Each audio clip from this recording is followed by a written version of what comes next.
Dhaka central ইউনিভার্সিটির কার্যক্রম এখন শেষ পর্যায়ে রয়েছে।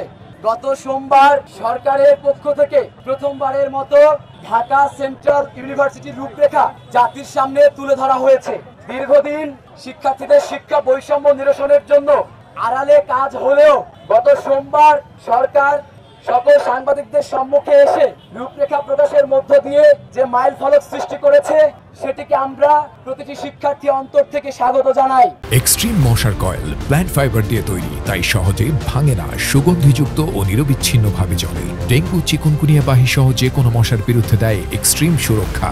ইতিমধ্যে প্রথম প্রস্তাবিত সেন্ট্রাল ইউনিভার্সিটির কার্যক্রম সরকারের নির্দেশনায় বিশ্ববিদ্যালয় মঞ্জুরি কমিশন অনেক দিকে এগিয়ে নিয়েছে। এজন্য বিশ্ববিদ্যালয় মঞ্জুরি কমিশনকে আমরা অনেক বেশি ধন্যবাদ জানাই। আপনারা জানেন এই লড়াই সংগ্রাম শেষে যে পথটুকু তৈরি হয়েছে এর পিছনে বিশেষ কিছু মানুষের ভূমিকা আছে। সরকারের মধ্য থেকে পরিকল্পনা উপদেষ্টা ডক্টর ওয়াহিদুদ্দিন মাহমুদ স্যারের প্রতি লক্ষ লক্ষ শিক্ষার্থীদের অন্তর থেকে কৃতজ্ঞতা জানাই।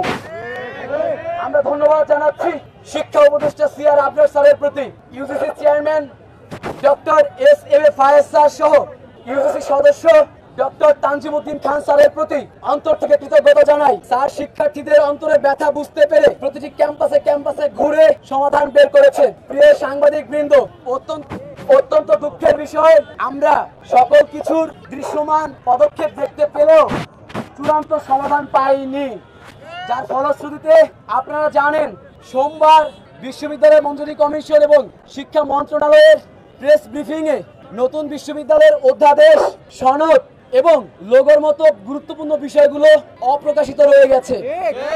কবে নাগাদ এগুলো হবে তার সুস্পষ্ট দিক নির্দেশনা সেখানে ছিল না, যার ফলশ্রুতিতে সর্বোচ্চ কৃতজ্ঞতা জানানোর পরেও আমরা আজকে শিক্ষার্থীরা আবার প্রেস ব্রিফিং এবং বিক্ষোভ সমাবেশের মাধ্যমে জানাতে বাধ্য হচ্ছি যে অধ্যাদেশ অবশ্যই আমাদের আগামী 26শে আগস্টের মধ্যে চূড়ান্ত করতে হবে।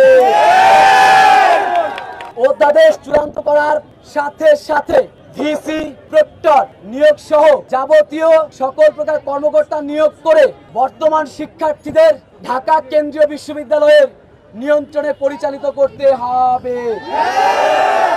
বর্তমান শিক্ষার্থীরা ঢাকা বিশ্ববিদ্যালয়ের যে বৈষম্য, শোষণ এবং নির্যাতনের মধ্যে পড়েছে সেখান থেকে অবশ্যই মুক্তির জন্য শিক্ষার্থীদেরকে নতুন বিশ্ববিদ্যালয়ের কার্যক্রমে অন্তর্ভুক্ত করতে হবে।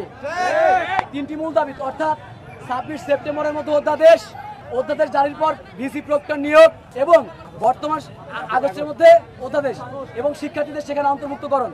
আপনারা জেনে খুশি হবেন ইতিমধ্যে শিক্ষা উপদেষ্টা মহোদয় আমাদের সাথে যোগাযোগ করেছেন, তার সাথে আমরা প্রতিনিধি টিম গিয়ে দেখা করব এবং তিনি আমরা যে আজকে দাবি জানিয়েছি সেটার বাস্তবায়নের জন্য পুরো চূড়ান্ত পদক্ষেপ নেবেন বলেই আমরা বিশ্বাস করছি। সর্বশেষ যে ধাপটি আছে, আমরা বলতে চাই অধ্যাদেশ কার্যক্রম সুনিপুণভাবে পরিচালনার জন্য অবশ্যই একটি ডেডিকেটেড টিম আজকের পর থেকেই নির্ধারণ করতে হবে। সর্বশেষ যে কোনো পদক্ষেপের জন্য 7 কলেজ শিক্ষার্থীরা যদি অধ্যাদেশ নিয়ে কোনো প্রকারের তৃতীয় পক্ষ তালবাহানা করতে চায়, শিক্ষার্থীরা আবার রাজপথে নেমে আসবে। এতটুকু বলেই আজকের মতো শেষ করছি এবং সর্বশেষ ডেডলাইন 26শে আগস্ট।